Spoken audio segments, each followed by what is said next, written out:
Voiceover, Emma. Older. The night I met Adrian, the world felt like it was holding its breath. The kind of night where the air hums, and you think maybe the universe is trying to tell you something. He walked in like a secret that everyone wanted to know. Confident, magnetic, perfectly out of reach. And when his eyes found mine across that crowded gallery, I swear the noise disappeared. He didn't just look at me. He looked into me, like he already knew how the story would end. He asked what I saw in the painting behind him. I said, loneliness pretending to be art. He smiled, slow and knowing. Then maybe you and I see the world the same way. Back then, I thought that was beautiful. Now, I know it was the first red flag I mistook for connection. Voiceover, Emma. Older. Adrian made conversation feel like choreography. Every word, every glance, perfectly timed to make you forget you had walls. That night turned into dinner, dinner into laughter, and laughter into the kind of silence that feels like gravity. He asked about my art, my dreams, the things I was too shy to share. He listened like every word I spoke mattered, like I was a rare find. He said, "People don't see you the way I do." And I believed him. It felt like sunlight after years of shade. But what I didn't see then was how easily admiration can become ownership, how being seen can turn into being watched. Voiceover, Emma. Older. Adrian didn't date, he declared. By week 2, he was showing up with flowers, claiming he couldn't stop thinking about me. It felt romantic, cinematic even. He said, "You're not like the others." I didn't realize then that phrase wasn't a compliment. It was a warning in disguise. He placed me on a pedestal so high, I stopped noticing how small the space was. I started dressing for him, laughing softer, talking less. I thought it was love, this surrender, this transformation. I didn't know love should never require erasing yourself. Voiceover, Emma. Older. Lucy said he was too much, too soon. She said, "Real love doesn't rush you. It meets you where you are." But I called it jealousy. I told myself she didn't understand. That's the thing about people like Adrian. They make you defend them before you even know what you're defending. He'd text while I was with her. "Miss you already." Sweet at first, until it wasn't. I laughed it off, ignored her look of concern. Love makes you blind, but it also makes you deaf. To reason, to red flags, to the sound of yourself disappearing. Voiceover, Emma. Older. It started with a party. A man laughed too long at my joke, and I saw it, the flicker of jealousy in Adrian's eyes. Later he said, "You didn't have to smile at him like that." His tone was calm, almost caring. I apologized, though I didn't know why. He smiled, kissed my forehead, said, "I just care about you too much." Back then, I called it passion. The way he looked at me, the way he made every emotion feel like fire. Now I know. Love shouldn't burn you to prove it's real. Voiceover, Emma. Older. Adrian made me feel safe in ways I didn't know I needed. He'd text, "Good morning, beautiful," before I opened my eyes, and "Good night, my world," before I closed them. It was intoxicating. The consistency, the certainty, the feeling that someone always wanted me close. I thought that was love. The constant pull, the ever-present presence. But love that doesn't leave room for air isn't love, it's dependency. I started waiting for his messages, planning my day around his moods. He became the center, and I became the orbit. When he smiled, I felt worthy. When he was distant, I felt lost. I didn't notice then that I had already given him the map to my happiness. Voiceover, Emma. Older. He said he just wanted to protect what we had. That's what he called it, protection. When he asked about my male friends, when he questioned my clothes, when he'd say, "You don't need to go out with them. You've got me.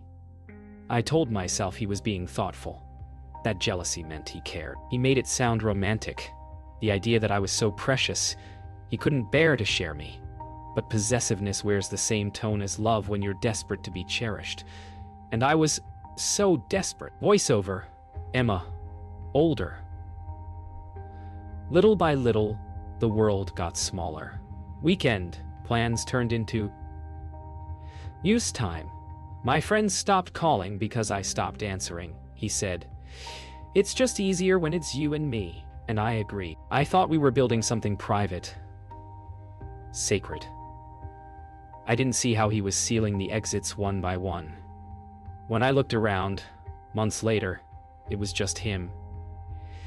His opinions, his approval, his silence. I used to have a life that felt like mine. Now, even my laughter sounded like his echo. Voiceover, Emma, older. Arguments started over nothing. A tone, a look, a delay in response. He'd twist my words, make me question what I'd said, what I'd meant, what I'd even remembered. "You're overreacting. That never happened. You're too sensitive." The phrases blended until I started apologizing for my own feelings. Gaslighting doesn't sound cruel. It sounds calm, patient, like he's helping you see things clearly.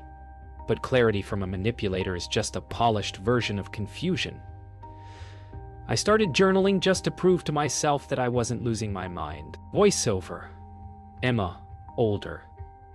It always ended the same. He'd raise his voice, I'd cry, and somehow, by the end, I was the one saying, "Sorry." He'd pull me into his arms and whisper, "You know I only get upset because I care." That word, care, became the excuse for everything. He'd trace my jaw with his thumb, kiss the tears he caused, and I'd think, maybe I am too emotional. Maybe love really is supposed to hurt. But even as he held me, there was a distance in his eyes, a satisfaction like he just won something I didn't know we were fighting for. Voiceover, Emma, older. By then, he didn't have to ask where I was. He already knew. He'd memorize my schedule, check the time if I was late, ask, "Who were you with?" Like it was casual conversation. At first, it felt protective, then possessive, then suffocating. He'd go quiet for hours, days even. And when I asked what was wrong, he'd sigh, "You just don't get it." That silence wasn't peace. It was punishment. He taught me that love had conditions, that affection was currency I had to earn. I kept giving more, trying to buy back the warmth that used to come freely. I didn't realize then. I was being trained. Voiceover, Emma, older. He had a gift for finding my soft spots. If I said I felt insecure, he'd laugh and say, "You're too sensitive." If I mentioned his distance, he'd accuse me of being needy. Every wound I revealed became a tool in his hands. He didn't hit where it hurt. He convinced me I deserved the pain. He'd compare me to his exes, say, "They never made things so difficult." And I'd try harder, trying to become easier to love. That's the trap. They make you compete with ghosts until you disappear completely. Voiceover, Emma, older. He was so calm when he lied. So certain I began to believe him over myself. I'd replay conversations wondering if I'd imagined things. He'd say, "You're remembering it wrong," or "You always twist my words." I stopped trusting my own mind. Gaslighting doesn't erase memories. It rewires them. It makes you afraid of your own perception. One night, I caught my reflection in the mirror and didn't recognize her. The woman who apologized for existing too loudly. That's when I knew I was losing more than just arguments. I was losing me. Voiceover, Emma, older. He'd always come back softer. After every storm came the stillness, the gifts, the apologies, the gentle words that stitched over bruises you couldn't see. "I don't want to fight anymore," He'd whisper, and I'd melt. That's the trick. They break you, then become the only one who knows how to put you back together. We called it making up, but it wasn't peace. It was maintenance. The kind that keeps the cage polished so you forget the bars are there. I used to think love meant forgiveness. Now I know. Forgiveness means nothing when you're trapped in a loop. Voiceover, Emma, older. It was during one of our calmest moments, when everything seemed okay again. We were sitting by the window, city lights below, quiet music playing. Out of nowhere, he said it. You'll never find someone like me. He said it with a smile, like a lover's promise. I smiled back, thinking it meant I was special. But now, I hear it differently. It wasn't a compliment. It was a warning, a declaration of power. What he really meant was, no one else will love you the way I've trained you to need me. And he was right.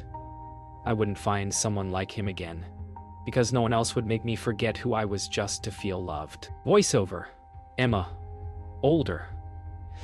There came a time when his words stopped altogether. He didn't shout anymore. He didn't need to. His silence was sharper than anything he could have said. He'd ignore me for hours, sometimes days, pretending not to see me standing in front of him. I'd search his face for warmth, apology, anything. But he just stared through me like I'd disappeared. That's what emotional starvation feels like. You start begging for crumbs. A text, a glance, a word. And when it comes, it feels like a feast. He'd speak again, eventually, soft, calm, as if nothing happened. And I'd tell myself I was overreacting. That's how it works. You start apologizing for starving. Voiceover, Emma, older. Then, without warning, he'd change. The cold would melt, and he'd reach for my hand like nothing had happened. He'd bring home my favorite wine, put on the music we used to dance to, kiss my shoulder and whisper, "You know, I can't stay mad at you." And I'd break, every time, because I missed him more than I hated how he made me feel. That's how they keep you. They give you just enough to stay, never enough to heal. The kindness wasn't real compassion. It was maintenance, timed perfectly to remind me how good it used to be. Voiceover, Emma, older. When you live inside manipulation long enough, your memories start to blur. I began writing things down, conversations, feelings, moments, because I couldn't trust what I'd later tell me. My notebook became the only place where my version of reality still existed.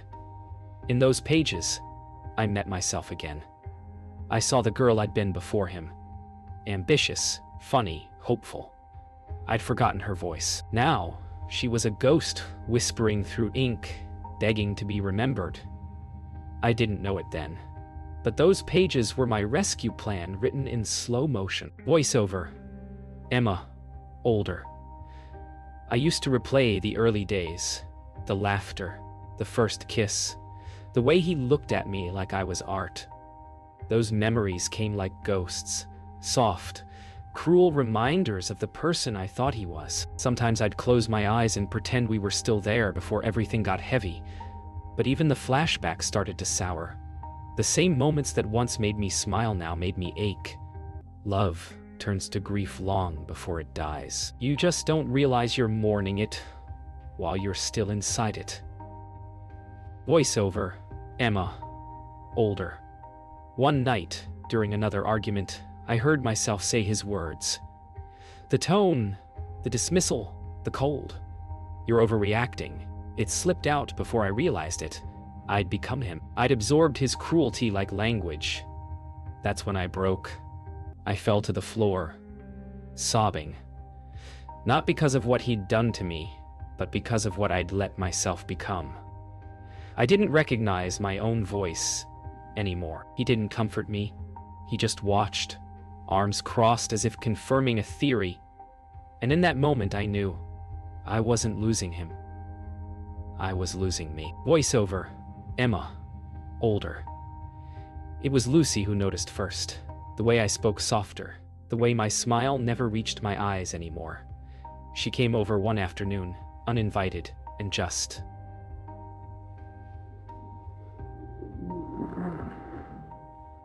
looked at me. Not the way Adrian did, through me, but at me. Like she was searching for someone she used to know. She didn't say much. Just lit a mug of tea toward me and said, "You're not yourself."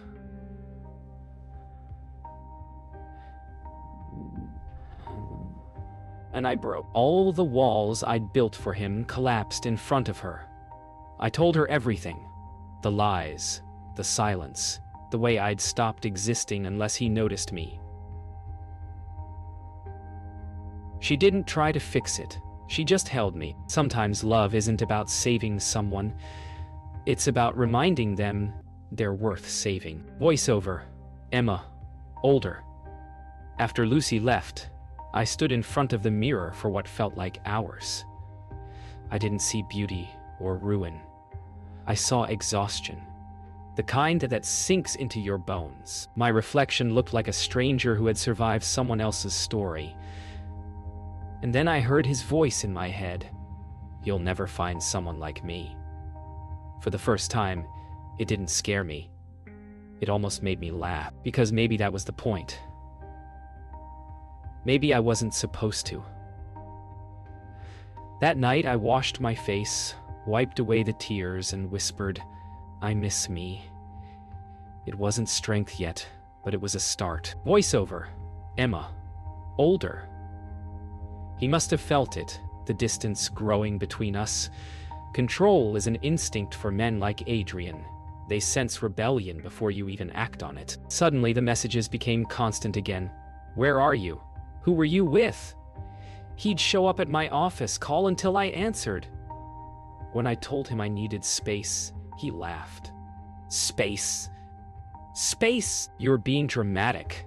But it wasn't drama. It was survival. Every attempt to breathe felt like betrayal. And the more I pulled away, the tighter he held on, like love was something you could strangle into staying. Voiceover, Emma, older. It ended where it began, in our apartment, under warm light that suddenly felt too bright. He accused me of changing, of not caring, of being ungrateful. I didn't yell this time. I just stood there, quiet, listening to every word like I was memorizing a script I'd finally stopped performing. Then he said it again. "You'll never find someone like me." But this time, I looked him straight in the eye and said, "I know." His face froze, like I'd spoken a language he couldn't understand. There was no screaming, no tears, just silence, heavy and final. The kind that sounds like freedom breaking its own chains. Voiceover, Emma, older. I didn't pack much. Just the essentials, the things that were truly mine. I waited until he left for work. The silence of that morning was different. It didn't feel like punishment anymore. It felt like permission. I paused by the doorway, took one last look at the apartment, and realized there was nothing left of me there. Every corner, every photograph, every memory had been rewritten in his language. I closed the door softly, almost gently, like saying goodbye to a ghost. I didn't cry, not because I wasn't sad, but because for the first time, I wasn't afraid. Voiceover, Emma, older. Leaving someone like Adrian isn't just walking away, it's escaping. I planned it in whispers. I hid cash in an old sketchbook, deleted messages, backed up my photos on a drive he didn't know existed. Every detail mattered. Every breath had to sound normal. He still kissed my forehead goodnight, told me he loved me. I'd whisper it back, hollow and rehearsed. It's strange how you can play love so well that even the abuser believes it. I wasn't ready to be brave yet. I was just ready to survive. And sometimes, that's the same thing. Voiceover, Emma, older. They always know. Before the goodbye ever leaves your lips, they feel it. Adrian became sweet again. Texts full of hearts, surprise dinners. I've been thinking about our future. It was the version of him I'd fallen for, but now it felt like camouflage. He said, "Let's start over." And for a moment, I almost wanted to believe him. But love shouldn't feel like a threat dressed in tenderness. He wasn't trying to fix us. He was trying to keep me from leaving. Manipulation sounds a lot like love when you're still healing from its echo. Voiceover. Emma. Older. He found the packed bag. Of course he did. I came home to him sitting in the dark, the suitcase open beside him. He didn't shout. He just asked, "Where were you going?" I could hear my heartbeat in the silence between us. For the first time, I didn't lie. "I'm leaving," I said, my voice barely a whisper, but it was the loudest sound in the room. He stood up slowly, his face unreadable. "After everything I've done for you," he said, the words sharp and shaking. I waited for the storm, but it never came. He just stared at me like I'd betrayed a god. Maybe, in his world, I had. In mine, it was the first act of worship I'd ever given myself. Voiceover. Emma. Older. When I walked out, my body trembled so violently, I thought I might collapse. My legs didn't feel like mine, but they moved anyway. The hallway outside his apartment smelled like rain and cold air. Freedom has a scent, I learned. He didn't follow. He didn't call. I kept waiting for him to. For weeks, I expected the knock, the apology, the anger.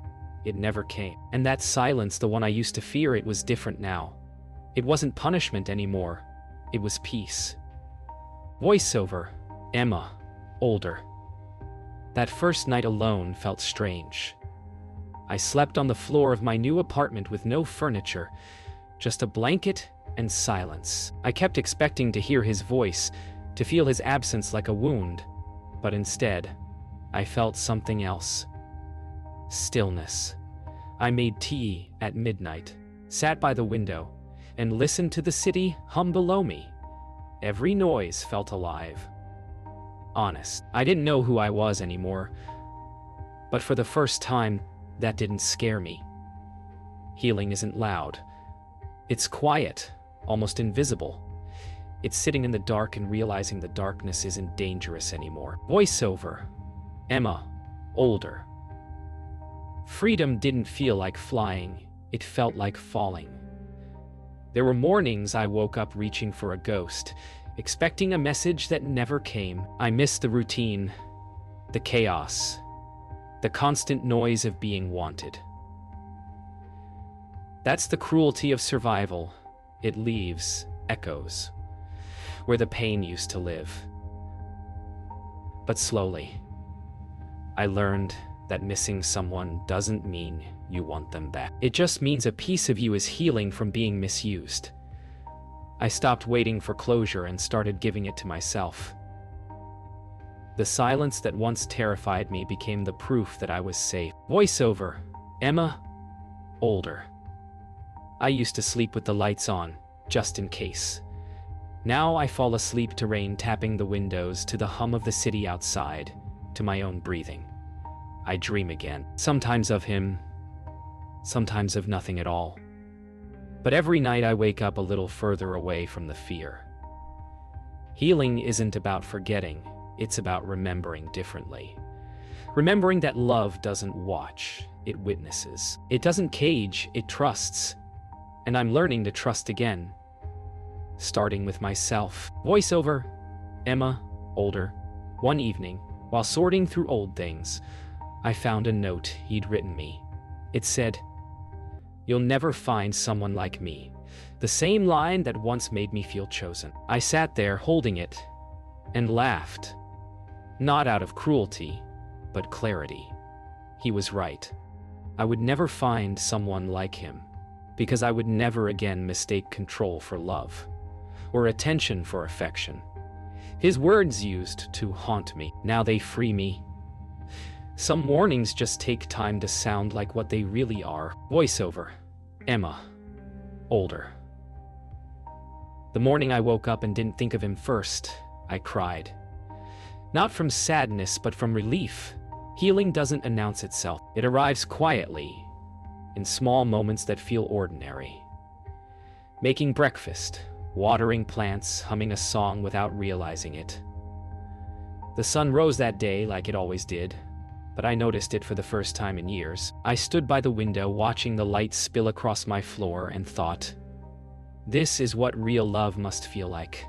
Gentle, unconditional, mine. Voiceover. Emma. Older. He once told me, "You'll never find someone like me." He said it like a promise, a curse. But he was right. I want. Because love isn't supposed to hurt. It isn't supposed to make you smaller to fit inside someone else's comfort. I found peace in the emptiness he left. And in that silence, I found her again. The girl I was before him. She's still here. Stronger. Softer. Free. Beat. He was right. I'll never find someone like him, and thank God for that.